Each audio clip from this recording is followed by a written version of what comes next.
Isang magandang gabi po sa ating lahat, mga minamahal mga kapatid. At once again, today is Tuesday. Ito po ang ating Tuesday online Bible study. At ito po ang inilikod si Pastor June Cortez from San Pablo City, Laguna.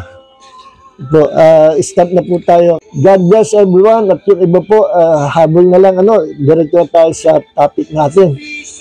Thank you, Father God, Lord, Heavenly Father, anoint us with the fresh anointing of wisdom and revelation, and we receive your grace to understand the deep things of the Spirit. Father God, speak to your people through the Holy Spirit. Salamat po sa pag-aaral namin sa salita, maintindihan po namin ang revelation knowledge na nagmumula sa iyo. And all glory, Lord, belongs to our Lord God and Savior, Jesus Christ. Thank you, Lord, for there is anointing and power in your words, and you sent your word and heal us. In Jesus' name, we're healed by the wounds of Jesus. Amen, amen. So, praise God. Salamat po sa ating theme song, Ikaw ang Aking Buhay. Yan. Convert na po natin. Yan po ay written and performed by our dear friend, Pastor Luis Boy Baldomaro. Anointed song po yan. So, let's go to our topic. Ang topic po natin ngayong gabi, direct to the point po tayo para hindi tayo gabihin. Kasi, hanggat maris sinisikap ko, mapaaga po ito ating Bible study. Kaya lang talaga may mga kasabay tayong lakad o gawain. So, ginagrab natin opportunity kagaya po ngayon habang kinukumpuni yung gripo. Nandito naman ako at ako'y kumukumpuni sa pamagitan ng Bible study. And praise God, the Lord provided ng tubero. Kung hindi, magdamag na bukas. Walang patayan dito sa, hindi, nagawang pala yung paraan. Okay, God is good. So, ating pong topic ngayong gabi is mahalaga ito. Marami kasi hindi nakakaalam nito. So, let's go to our Bible study. Buksan po natin ang ating Bible sa Acts chapter 4, verse 12. Acts chapter 4, verse 12. Kasi ang title po nito, Why Jesus is the only Savior of the world. Okay. Bakit si Jesucristo ang tanging tagapagligtas sa buong mundo? Okay. Alam niyo po ba na alam niyo po ba na there are thousands of religions in the world, Thousands of religions sa ating buong mundo. At yung iba, hindi na natin alam kung ano. Ang alam lang natin, Jehovah's Witnesses, Mormons, New Age, at yung ibang mga evangelical churches at yung iba pa. So napakarami na mga relihiyon, at bukod sa napakaraming religions, napakaraming church denominations, at sa religion na lang, iba-iba. Merong religion, kanya-kanyang paraan, patakaran, kanya-kanyang pagsamba. Yung iba, sumasamba sa puno, sa bundok, yung iba sa creation ng Diyos, imbis na ang Diyos ay sambahin, ang creation ang sinasamba. Iba-iba. Yung iba naman, kung ano-ano, na iba-ibang klase. So, ang tao, pinanganak na meron pong kauhawan na maghanap sa Diyos na kataas-taasan. Merong hunger and thirst deep within our hearts, tayong mga tao, na naghahanap tayo ng mataas na Diyos na masasamba. At kung walang magtuturo sa atin, kung walang magtuturo sa atin ng tunay na Diyos, ay kung ano-ano sasambahin natin. Kasi tayo po ay nilikha, ipinanganak na merong hungkag doon sa loob nating pagkatao. Yung kahungkaran na yun, sa ating loob ng ating pagkatao, ay bunga po yun ng pagbagsak ng unang tao, unang magulang natin, referring to Adam and Eve. Nung sila po bumagsak sa kasalanan, nanganak pa rin nanganak si Adam and Eve, lahat ng generation sa buong mundo, past, present, and future, ay mga anak po ni Adam. Kasali na tayo, yung generation natin ngayon, and all of us inherited the sinful nature of Adam and Eve. Ano yung sinful nature ni Adam and Eve? Yun po yung kalikasan ng pagiging makasalanan. Lahat tayo ay merong kasalanan na likas sa ating pagkatao. Laging papunta po tayo sa sa paggawa ng kasalanan. Yun ang kahinaan natin, no? At laging desire natin ang gumawa ng kasalanan, at ang weakness natin ay mahulog lagi sa kasalanan because we have that sinful nature deep within our innermost being, namana natin kay Adam. And that sinful nature is the nature of the flesh, that sinful nature is the nature of the devil. Yung kalikasan ni Satanas, na kalikasan ng pagiging makasalanan, kalikasan ng pagiging rebelde sa Diyos, kalikasan na pagbagsak sa kasalanan. Si Satanas po ang author ng kasalanan. Siya ang unang bumagsak, no? Excuse me po. Then, hinikayat niya yung 1/3 ng mga angelic host sa langit, sumama rin sa kanya. Nauto niya, nabola niya. Then, sumunod na naling lang niya ay ang ating unang magulang, si Adam and Eve. Nako, ay kung hindi bumagsak sa kasalanan, unang magulang natin, dadami ang tao sa mundo and this world will become paradise. A beautiful paradise for you and me. Eh kaso nga, bumagsak yung ating unang magulang. Kaya lahat na ipinanganganak from Adam and Eve hanggang sa kahuliling bahagi ng henerasyon ay mga makasalanan. We inherited the sinful nature of Adam. Hindi nga tayo ang nagkasala, hindi tayo ang kumain ng pinagbabawal ng Diyos, kaso yung kalikasan ng ating magulang namana natin. Alam niyo po ba na tayo ay hindi lang yung kalikasan ni Adam and Eve ang namana natin. Kasi pinagdidebatehan yan ng mga teologya. Sabi nila, wala tayong original sin, wala tayong sinful nature. Si Adam and Eve lang yun. No? Eh kaso nga, tinuturo sa Bible, meron nga tayong sinful nature. Practical na lang ito na lang, common sense guide na lang. Kasi kahit sabihin natin, ituro natin sa scripture, minsan mas pinaniniwalaan nila yung nakagisdan nila na katuruan siya. Sabing ang tao ay hindi makasalanan, ang tao ay walang sinful nature. Abay, kung wala tayong sinful nature, tayo ay maliligtas. At kung wala tayong sinful nature, hindi na natin kailangan tagapagligtas, we can save ourselves. At hindi na kailangan bumaba sa mundo ng Diyos at magkatawang tao. No? Hindi na kailangan mamatay si Jesus sa cross para bayaran ating kasalanan. Kasi wala naman pala tayong problema, wala tayong sinful nature. Kung tayo walang sinful nature, kaya natin iligtas sa sarili natin, no problem, tatanggapin tayo ng Diyos. Ang problema nga, hindi tayo matanggap ng Diyos sa kanyang kaharian because we have that fallen Adamic sinful nature. Yun ang problema natin. Kung paano matatanggal sa atin yun.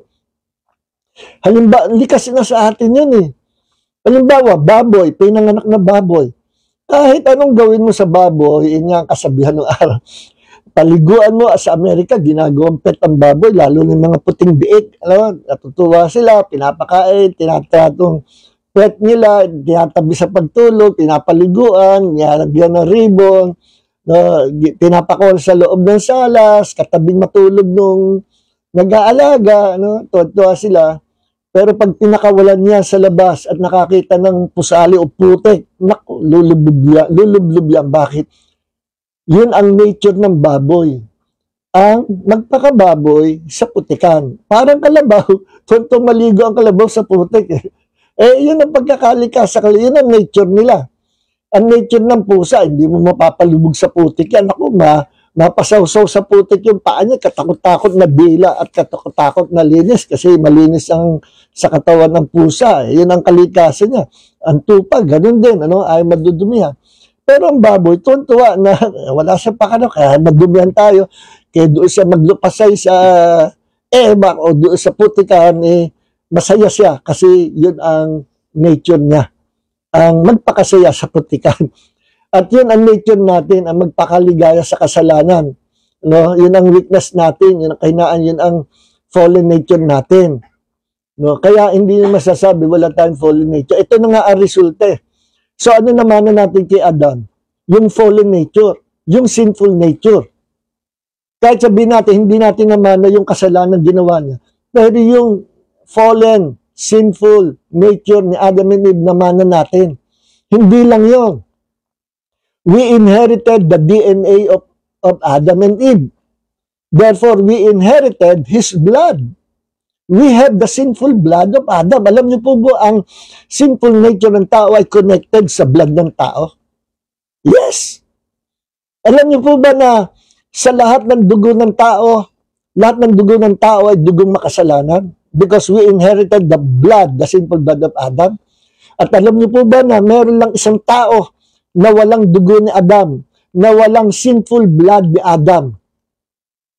At nag-exist po yung kaisa-isang tao niya na walang sinful blood of Adam, therefore wala siyang sinful nature of Adam, wala siyang fallen nature, siya'y banal, pinanganak siyang walang kasalanan. Kaisa-isahan yung tao na yan.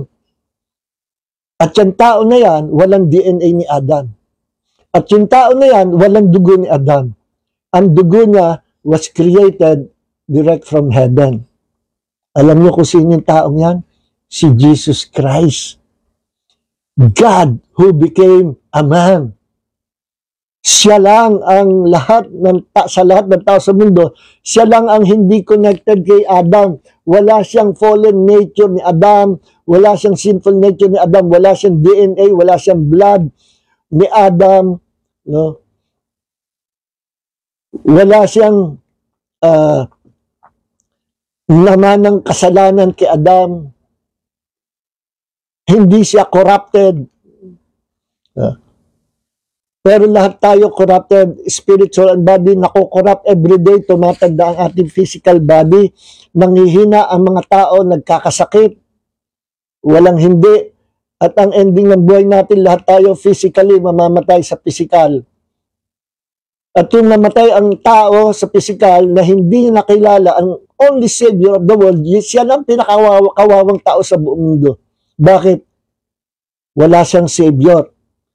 At diretso siya sa hell. At pagdating pa ng judgment day, kasama siya ni Satanas. All sinners, including the devil, will be thrown into the lake of fire. At yun yung forever and ever sa buong eternity, nakalubalib sa lake of fire, tinotorture, pinaparusahan ang mga kaluluwa na wala kay Kristo. Tapos na. Kaya makikita po natin mga mahal na yan ang mangyayari sa tao. Dahil lahat ay nagkasala. No? Pero gumawa ang Diyos ang paraan. Pinuntahan tayo ng Diyos 2,000 years ago when God came down to our planet. And His name is Jesus. God became a human being. Jesus Christ is 100% God and 100% man. Hindi lang, totoo, sabi ng INC, tao siya, walang pagtatalunan sa pagiging tao niya. No? Walang pagtatalunan. Totoong tao siya. Hindi tayo magtatalo sa pagiging tao. Ako mismo naniniwala 100% tunay na tao si Jesus. Pero dito tayo magtatalo. INC at mga Jehovah's Witnesses. Jesus Christ is 100% God. He is 100% the Almighty God. He is 100% the Alpha and the Omega, the beginning and the end, the first and the last. And His name is Jesus. He is the Word of God. The Word was God, and the Word was with God, and the Word created everything. The universe was created by this Word, and that Word was Jesus Christ. And the Word, John chapter 1, verse 14, became a human being. And His name is Jesus. Kaya huwag niyo sasabihin, tao na si Jesus, hindi Diyos. 100% He is a man, but He is also God. In fact, siya ang lumikha ng lahat ng bagay. Kaya sabi ko nga sa mga IFC, kayo ba naniniwala na merong tao sa mundo na kayang lumikha ng buong universe? Wala daw. Diyos lang makalikha. Bakit sinabi sa Colossians chapter 1, verse 16? That Jesus Christ, by Him, everything was created, both in heavens and on earth. Everything was created by Him, both visible and invisible. Lahat ng bagay nilikha ng Panginoong Hesus. So kung siya ay hindi Diyos, bakit meron siyang power, kakayanan, creative ability to create the whole universe into existence? Meron bang tao? Katwiran ng J.W. Tama, siya ay nilikha lang ng Diyos at binigyan ng Diyos ng kapangyarihan, lumikha ng lahat ng bagay. Saan sa Bible sinabi yan? Give me the verse, your supporting verse, na si Jesus Christ ay created being at binigyan ng Ama ng kapangyarihan, ng kakayanan, power to create all things, to create the universe. Meron bang mababasang ganyan sa Bible? Kahit 1,000 years nung basahin ng Bible, wala kayong makikitang talata. Bakit? Sapagkat walang sinabi ang Bible na si Jesus is just a created being. Wala. No? Wala. Siya ang creator. No? Colossians 1:16, John chapter 1, verse 1 hanggang 3, Jesus Christ is the creator of all things. So we have one God, and that one God is composed of three persons, three personalities, the Father, Jesus, and the Holy Spirit. Makakabasa tayo ng mga talata sa Bible that the Father created everything, that Jesus Christ created everything, that the Holy Spirit created everything. Lahat nilikha ng Ama, Anak, Holy Spirit. Sapagkat sa creation, sa paglikha nila, sama-sama ang iisang Diyos, the Father, Jesus, the Holy Spirit, sila ang lumikha sa lahat ng bagay. The Father is called Yahweh, Jesus is called Yahweh, the Holy Spirit is Yahweh. They are this one God, the three persons in one God. Okay, now, so, tingnan natin, sa pagiging Diyos, the Father, Jesus, and the Holy Spirit, these three persons are equal sa pagiging Diyos. Pero, sa office na kanilang ginampanan, to save mankind, to save the world from eternal hell or eternal lake of fire, to save us, gumawa ang Diyos ng paraan. At bawat persons of this Godhead nagkaroon ng kanya-kanyang office or papel or ministry. Ang ministry or office of God the Father, siya yung sender. Siya nagsusugo sa mundo ng isusugo niya na magre-represent sa iisang Diyos. At ang isinusugo niya sa mundo, sa Paul, kahit sa Old Testament, was the Lord Jesus Christ and the Holy Spirit. Silang dalawa ang isinusugo kahit sa Old Testament. Lahat ng appearances, manifestations of God in the Old Testament, lahat ng yon walang iba kundi si Jesus. At kaakibat ang power, the presence of the Holy Spirit na bumaback up kay Jesus, even sa Old Testament. At pagdating sa New Testament, mababasa natin when Jesus became a human being. See, yung sa Old Testament, tawagin niyang Christophany, manifestation o revelation of God under the Old Testament, Christophany, revelation of Jesus under the Old Testament. Siya yung Yahweh. Minsan pag-aralan po natin, siya yung nagpakita kay Moses sa burning bush. Siya yung nakipag-usap kay Abraham. No? Yes, binisita niya si Abraham. Kinausap niya. Kaya sabi ni Abraham sabi ni Jesus sa mga Hudyo na hindi sumasampalataya sa kanya, itong mga Jew, mga spoiled, sabi, ikinakalaban nila si Jesus, hindi sila niniwala si Jesus ang Messiah, at lagi nila siya sabi, kami anak ni Abraham, at ang aming amang si Abraham ang dakila, no? At kami we are the children of Abraham. Pinagmamalaki nila ng buong pride. Kaya sabi ni Jesus, alam niyo ba na before Abraham was born, I am. Bago pa ipanganak si Abraham, Eh ako nga, sabi John chapter 8 verse 58. Bago pa panganak si Abraham, ako nga, yung ako nga sa English ay I am. Sa Greek and even sa Hebrew ay I am or ako nga, I am. Yung binanggit yan nung nagpakilala si Yahweh kay Moses eh, Lord, sino po sasabihin ko sa mga kababayan ko, sa mga Hebrew people, sino nagsugo sa akin? Sabi ni Yahweh, sabihin mo sa mga kababayan mo, sa mga Hebrew people, isinugo ka ni I am. I am has sent you. So isa sa mga names or title of God is I am. At binanggit ito ni Jesus nung kausap niya yung mga Hudyo, yung mga Jews. Alam niyo ba, bago pa panganak si Abraham, I am. No? At nung si Jesus aarestuhin na, nung gabi, sabi niya, sino hinahanap niyo? Hinahanap namin si Jesus na taga Nazaret. Ano? Aarestuhin ng mga sundalo kasama yung high priest. No? Hinahanap namin siya. At sumagot si Jesus, I am. Ako nga. Nung sinabi ni Jesus yung title ng Diyos, I am, sabi sa Bible, wham! They all fell under the power of God. Bumagsak yung mga aaresto sa kanya. Ganon ka-powerful yung word nung dineclare ni Jesus, I am.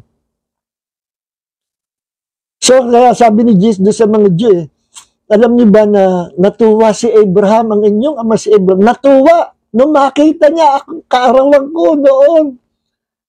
Nagpakita kami, yun ang punto ni Jesus. Natuwa siya when he saw my days.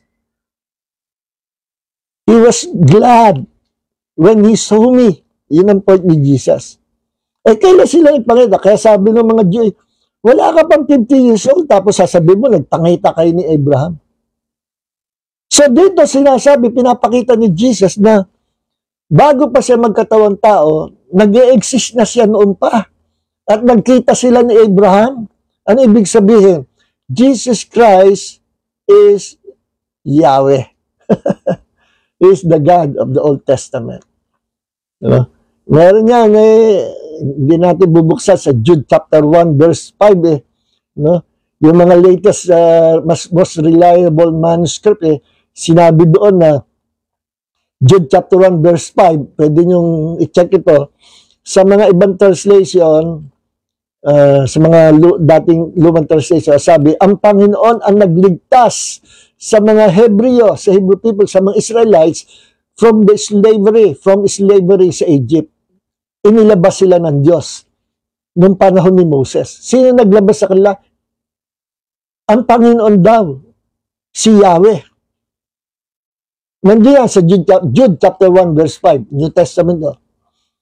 At may mga nakuhang latest, most reliable manuscripts na ang sabi, hindi Lord. Ano? Kung sasaling kasi Lord ay Yahweh. Alam niyo ang binanggit doon, yung mga latest na manuscript, most reliable, oldest manuscripts. Kaya yung sa mga modern translation, pinapalitan ng mas accurate word. Hindi Lord, Jesus ang inilagay. Na kung liliwanag ko babasahin, si Jesus, si Jesus ang nagligtas sa mga Israelites noong panahon na nasa pagkabihag sila at pagkaalipin sa Egypt nung kapanahon na ni Moses. Problema, itong generation ito at tigas ng ulo, nilipol din ng Panginoon. At sino yung sinabing naglabas sa kanila sa pagkaalipin sa Egypt? Tinukoy Jude chapter 1 verse 5, Jesus. Kaya tanong, paano napunta si Jesus doon? Hindi pa naman sila ipapanganak. Kapanahon na ni Moses, nandun na raw si Jesus. Siya ang nag-release mula sa pagkaalipin sa kamay ng mga Ehipto. Paano napunta si Jesus doon? Simple lang. Jesus was Yahweh of the Old Testament. Siya yung Yahweh na kasama nila Moses. Siya yung Yahweh na nagpabukas sa dagat na pula. Siya yung Yahweh na gumawa ng 10 himala o 10 plagues sa Egypt. Si Jesus yan. Next time natin pag-aralan. Punta tayo dito. Now, ang tanong, why Jesus is the only Savior of the world? Bakit siya lang ang tanging tagapagligtas sa buong mundo? Sa pagkarami-rami ng religious sa mundo, listen mga kapatid, hindi natin inaatake ang iba-ibang religion, pero sasabihin natin, real talk lang. Islam, Buddhism, Shintoism, Taoism, at yung iba pang mga pagan religions, lahat, New Age movement, kung ano-ano pang religions of the world, without Jesus Christ, there's no salvation. Kahit gaano kaganda ng mga kinokot ng mga philosophy, kagaya ng Buddhism, magaganda ang philosophy ng Buddhism, yes. No? At nagsanga-sanga yan, nagkaroon Shintoism, kung ano-ano pa. Kahit gaano kaganda ng philosophy, those are philosophies of man, created by man. Pero iba ang salita ng Diyos, which will abide forever. Ang philosophies of man, may hangganan yan. Hindi yan tatayo sa presensya ng Diyos. Pero ang salita ng Diyos, forever sa buong eternity, because the Word of God is alive, the Word of God is truth, it will stand forever. Sa buong eternity, hanggang sa kabilang buhay, sa next life natin, nandun ang Word of God, pag-uusapan natin ang buhay na salita ng Diyos. And there is power in the Word of God. It will abide forever and ever and ever. Hindi kagaya ng mga philosophies, ng mga religions of the world, na wala naman salvation. Bakit walang salvation sa mga religions of the world? Kagaya ni Oprah, naniniwala siya na hindi lang daw si Jesus Christ ang Savior of the world, kundi ang Diyos nagpakayag sa iba-ibang panahon, sa iba-ibang relihiyon, para abutin niya ang mga tao at piniresent ng Diyos ang kanyang sarili sa iba-ibang katauhan, iba-ibang personalities sa India, sa Hinduism, ibang personality sa Japan, si Buddha, Pero isa raw lang daw ang tagapagligtas ang Diyos at sa iba-ibang religion ay may kaligtasan daw. Ay mali po yan. Walang salvation sa iba't ibang mga religions.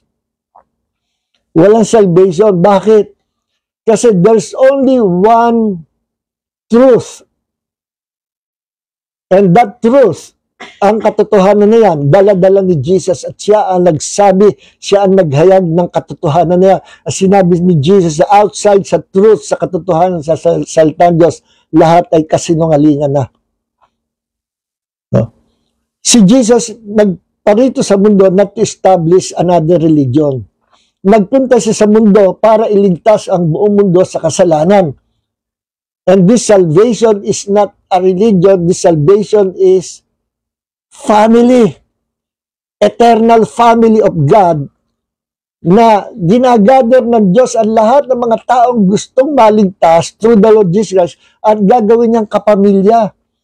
Kaisa sa kanyang kaharian, tagapagmana ng kanyang kaharian, at kaisa niya sa kanyang iisang pamilya. We are the family of God, and God is our very own Father. Naging ama natin Diyos through Jesus Christ.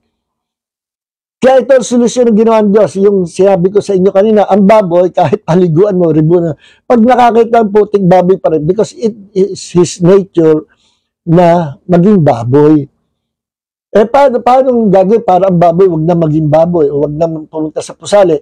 Kailangan ang baboy likhain uli ng panibago, gawin ng rabbit o pusa para wag nang pumunta sa putik. Ang solusyon doon ay lilikhain. Through supernatural power, ang baboy tuwing maging rabbit o maging pusa na ayaw sa putik, yun ang solusyon. Likhain ng panibago. Wala nang iba. Listen mga kapatid, ganyan ang nangyari sa atin. Ano mang gawin natin, ano mang pagsali natin sa iba-ibang relihiyon, iba-ibang church denomination, pero pag hindi katotohanan ni Jesus Christ ang tinuturo, there is no salvation. At walang pagbabago sa ating buhay, all of us are still sinners. Kung doon tayo aasa sa religions of the world, wala pong maliligtas. Same person pa rin tayo, makasalanan pa rin.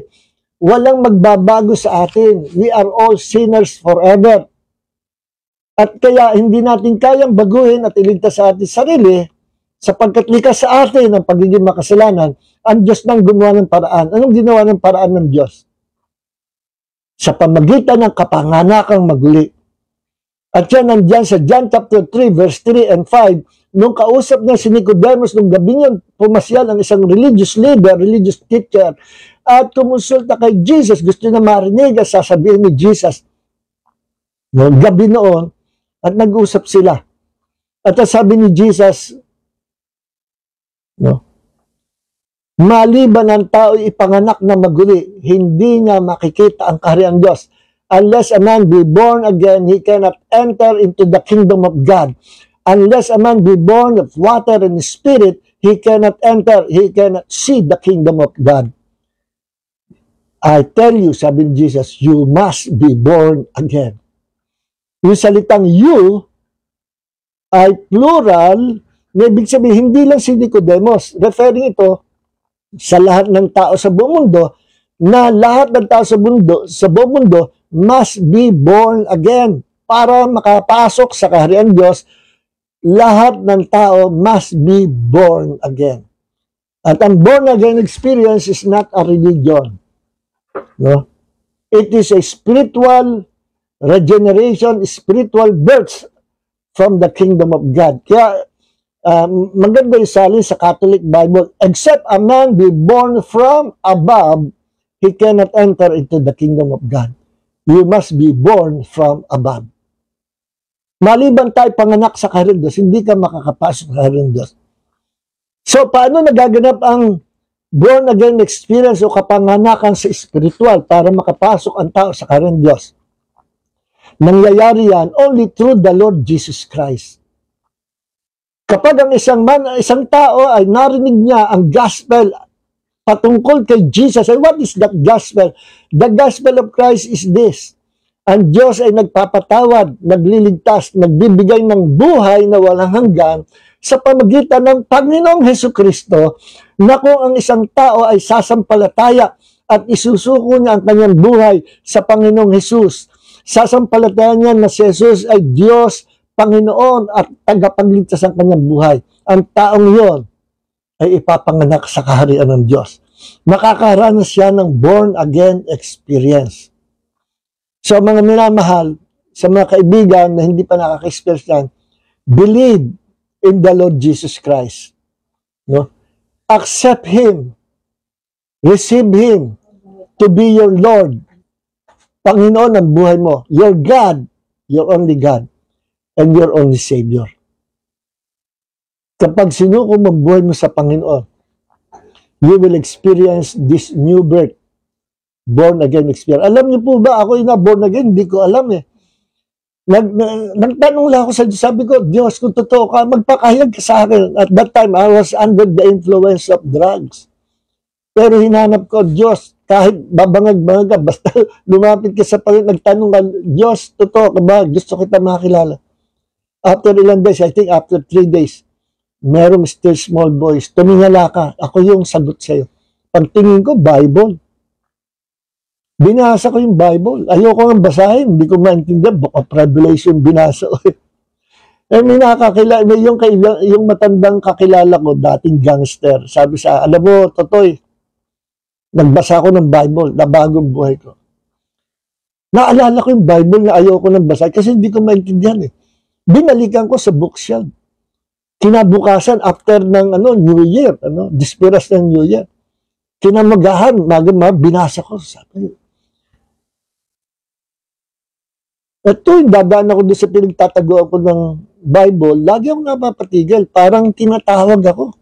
Sabi ko, okay, bigyan kita ng chance. Binasa ko, mula sa umpisa. New Testament yun. Binasa ko, Gospel according to Matthew. Then, binasa ko, Gospel according to Mark. Sabi ko, paulit-ulit lang ito, pares lang. Pero patuloy pa rin ako. May purpose pala yung paulit-ulit. Nabasa ko, Matthew, Mark, Luke, John. John, kakaiba. Na-experience ko ang presence ng Panginoon. Hanggang sa ginanahan ako. At ayoko na ng drugs, ayoko na ng alak, ayoko ng bisyo. At pag niyaya ako ng mga kabarkada ko, sabi ko, sige na, saka na lang ako. Ayoko na. At nabago ang buhay ko. Sabi ko, ano ba ito nangyayari sa akin? Ayoko na magmura lang ako. Ako, repent ako, sisi. Ayoko ng kasalanan, ayoko ng malaswa, ayoko ng lahat. Ayoko nang sumama sa mga kabarkada ko na nagdadrug. Sabi ko, ano ba ito nangyayari sa akin? Hindi ko alam na born again pala ako. Mag-isa. Nung binuksan ko ang buhay ko sa Panginoon at winelcome ko siya, na born again ako. Mga kapatid, mga kaibigan, believe in the Lord Jesus Christ and you will be born again. Okay, balik tayo dito. Bakit si Jesus lang ang tanging pwedeng tagapagligtas ng buong mundo? Bakit? Number one, ang dahilan ay ito, number one. Ang qualification ng tagapagligtas, number one, he must represent mankind, the whole mankind, the whole race. He must be our representative. So, sino nagkasala? Adam and Eve. Ano si Adam and Eve? Tao. Hindi kabayo, tao. So, ang qualification ng magiging tagapagligtas, he must be a man. Hindi horse, hindi cow. Kasi nagkasala tao. So, meron kailangan magre-represent sa buong sangkatauhan. At ang magre-represent nito ay he must be a man. Tao din. Yun ang first qualification. He must be a man. Gustong-gusto ng Diyos iligtas ang buong mundo, pero hindi pwede. Magiging illegal. Bakit? Kasi ang unang tao, si Adam, at lahat ng pinanganak ni Adam, nakuha ni Satanas. Nasa kamay ngayon ni Satanas ang buong mankind, ang all human race, nasa kamay ni Satanas. Lahat ng tao sa buong mundo, past, present, and future generation, will be thrown into the lake of fire sa future judgment. Walang hope ang tao. Ang tao ay forever parurusahan sa lake of fire. Nadamay tayo because of the sin of our first parents na pinaniwalaan nila at mas sumama sila at mas naniwala kay Satanas kaysa sa Diyos. Imagine, pinili ng magulang natin si Satanas, sumama kaysa sa Creator. Masakit sa Diyos yun. Ako lumikha siya, tapos sasama ka doon sa kalaban ko. Ganun nangyari. So, nangailangan ang tao ng tagapagligtas. Gustong-gusto ng Diyos na humakbang sa planet Earth. Hindi pwede. Because, number one, because God is Spirit. At ang planet Earth, ibinigay ng Diyos sa tao, sa nilalang niya, with physical body. To His creatures with physical body. Sino ba may physical body? Tayo. Then nilikha ng Diyos, even mga animals with physical body rin. Ang Diyos walang physical body. Ang mga angels walang physical body. Si Satanas wala rin physical body. Ang mga spirit beings walang physical body. Therefore, only human beings, mga tao with physical body, and even all those creatures, mga animals na nilikha ng Diyos, lahat, pati isda, lahat, basta lahat na nilikha ng Diyos with physical body, legal na nakakapamuhay sa planet Earth, nabubuhay. Kasi planet Earth, physical world, was given to physical being. You and me. Mga spirit, we are spirit, but with physical body. Kaya tayo spirit, at the same time, we are physical beings. Spirit beings and physical beings. Si Lucifer, hindi, spirit siya. Ang mga angels of the Lord, spirit din. Ang Diyos, spirit din. So, paano makakatungtong ang Diyos sa physical world na kinuha ngayon ni Satanas? Nung makuha niya ang tao, this planet was given to Adam and Eve, pinamana ng Diyos sa unang magulang. Ang problema, nakuha ni Satanas ang unang magulang natin. Therefore, pati ang physical world na pag-aari ng tao, nakuha rin, nanakaw ni Satanas. Kaya pag nag-step in sa planet Earth ang Diyos, who is a spirit, pwede sabihin ni Satanas, "Oy, trespassing ka. This world is mine. Pag-aari ko ito kasi yung iyong taong nilikha, binigay nila ang kanilang sarili sa akin, including the world na pinamana mo sa kanila. At ikaw ay trespassing, you're not a just God, mandaraya kang Diyos." Pwedeng ganun sabihin ni Satanas. Kaya anong ginawa ng Diyos? Dumaan ang Diyos sa legal na paraan. Para wag sabihin ni Satanas, unfair na Diyos ka, madaya ka, yung aking territory kinukuha mo. Palalabasin ng Satanas ang magnanakaw pa ang Diyos. Baligtad, siya yung magnanakaw. No? So ano nangyari?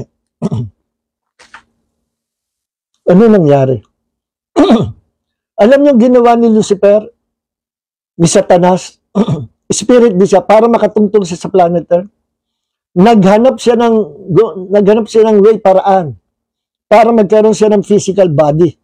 Para makaharap siya kay Adam and Eve at makausap niya kahit sa illegal na paraan, at least meron siyang physical body na makakausap niya ang unang tao. Anong ginawang kalukuhan o daya ni Satanas? Nag-over the backward siya. No?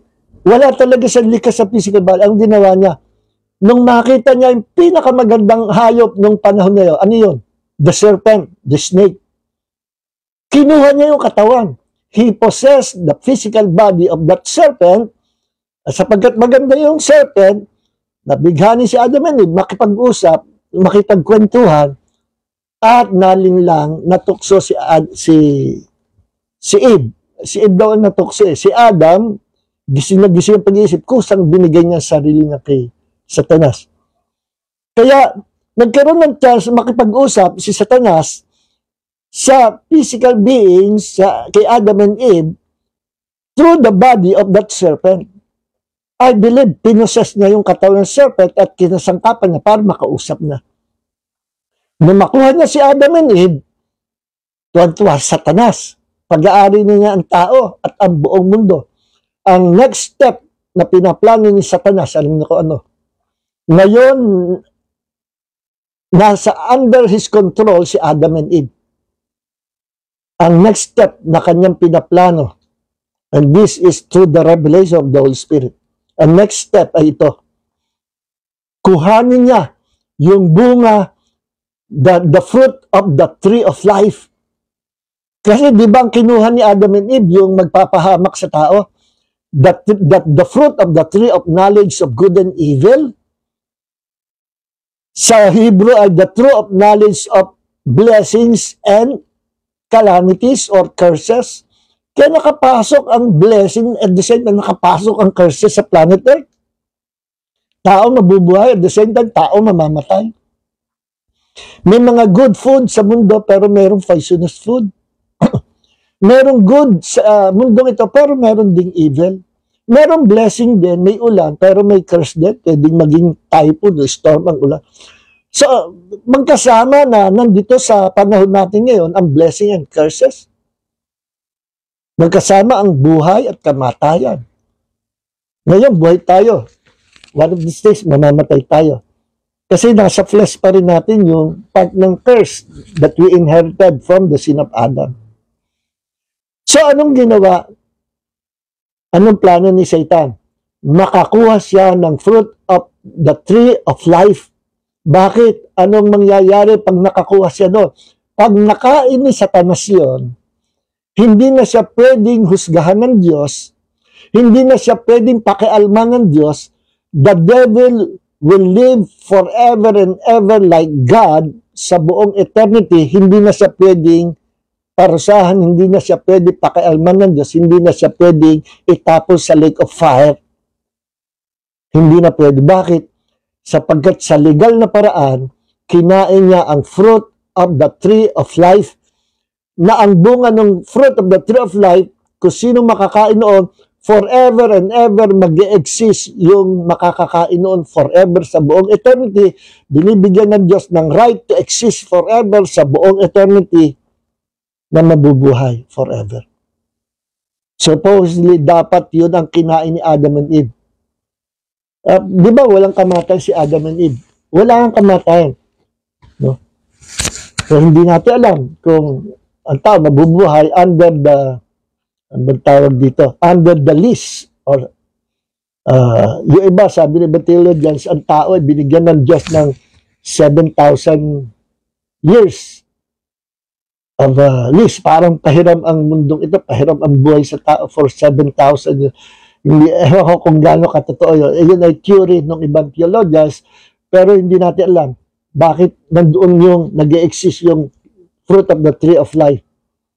At ang posibilidad dyan, kapag kinain nyo ng tao, ng sino man, they will live forever sa buong eternity. Bibigyan sila ng Diyos ng right,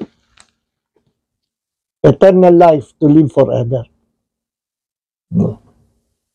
So, kung yun ay binigyan Diyos sa tao, additional blessing yun.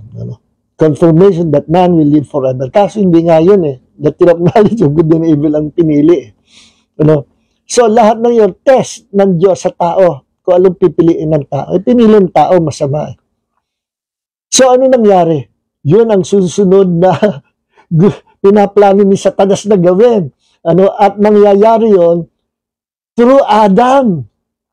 Ang gagawin ni Satanas, he will possess the body of Adam, and through the body of Adam, kagaya ng ginawa niya sa serpent, kinasangkapan ang katawan ng serpent, through the body of Adam, kukunin niya yung fruit of the tree of life, at pag kinain Adam, at the same time, makakain ni Satanas, boss, the devil and Adam and Eve will live forever sa buong eternity na hindi na pakikialman ng Diyos. Hindi na itatapon ang mga makasalanan sa dagat-dagat po. Man shall live forever sa mundong ito. Forever. But the problem is, nakakain na ng unang fruit of blessing and curses ang tao. So, ano mangyayari? After makakain ng fruit of the tree of blessings and curses ang tao, fruit of the knowledge of good and evil, ano mangyayari?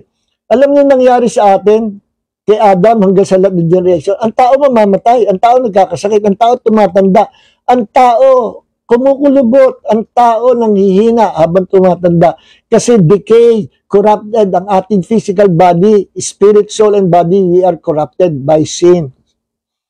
At tayo ay hindi tatagal sa buhay nito. Mamamatay ang physical body.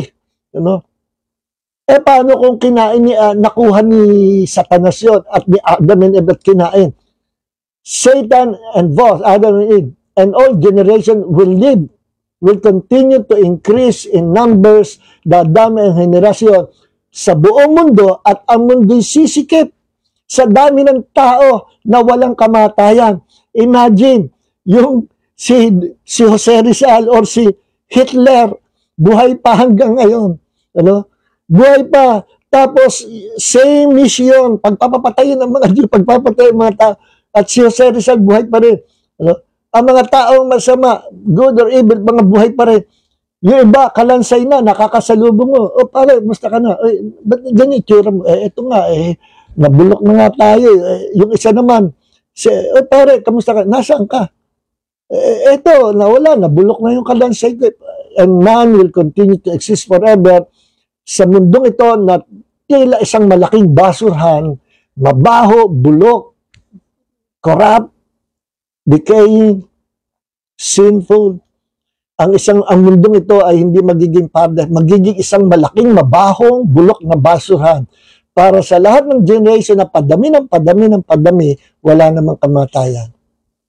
Iyan ang mangyayari sana sa tao kung hindi ginawa ng Diyos na paraan yung tree of the fruit of the tree of life. Anong ginawa ng Diyos? Nautak ang Panginoon. Nung time na yon na nagkasali si Adam and Eve, immediately, ano sabi sa Bible? Binakura ng Diyos, naglagay ang Diyos ng magpapatrol ng angels, a flaming sword, angelic being na nagpapatrol sa paligid nung kinaroroonan ng tree, ng fruit of the tree of life.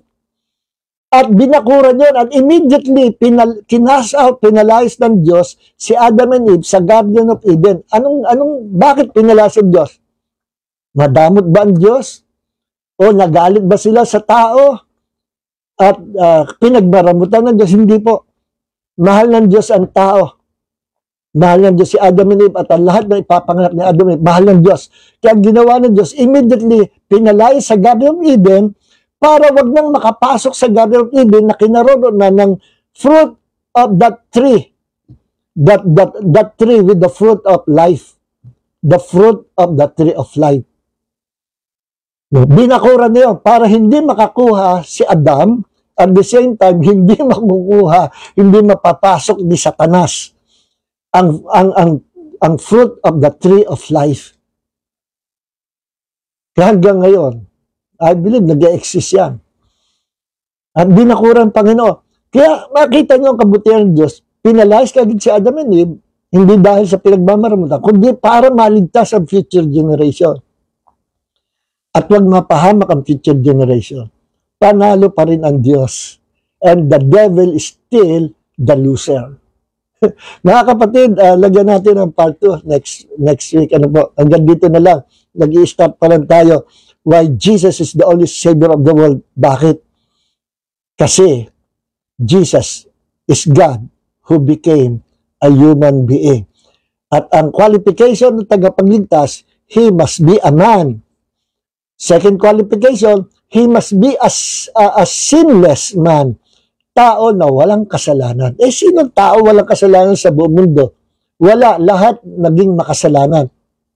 But, merong isa na walang kasalanan. His name is Jesus. Hindi siya galing kay Adam. Hindi siya pinanganak ng lahi ni Adam. Galing siya sa Diyos. From the kingdom of bumaba. And the Word became a human being. His name is Jesus. So hanggang dito na lang muna mga minamahal, and God bless everyone. So pagpalain po tayo ng Panginoon. Sa part 2 po, linawin pa natin. Magandang topic po ito. Kailangan ma-educate tayo sa mga malalim na bagay. Kung ano nangyari sa mundo, kung ano nangyari sa atin, sa tao. At bakit kailangan ang tao ay ipanganak na maguli. Pinilaki natin. Okay, let's pray. Heavenly Father, maraming po salamat sa part 1 na ito ng Why Jesus is the only Savior of the world. Thank you, Father God, for this revelatory knowledge from the Holy Spirit. At dalangin po namin, Panginoon, pagpalain mo ang lahat ng mga dumalo sa Bible study ito. Kahit ginagabi po kami, nandyan pa rin sila. At dalangin po namin na ang mga kapatid, gamitin mo to share this truth, this revelation knowledge sa ibang mga kapatid, even to the pastors, friends nila, sa mga kapatid sa ibang church, sa mga pastor, Panginoon, they all need this revelation knowledge, Lord, from the Holy Spirit. Maraming po salamat for being with us tonight, for your goodness and for blessing us. At salamat po, ano man mangyari, ay natuloy ang aming pag-aaral ng salita. Gumagawas, tanas ng mga hadlang, pero still, panalo pa rin kami.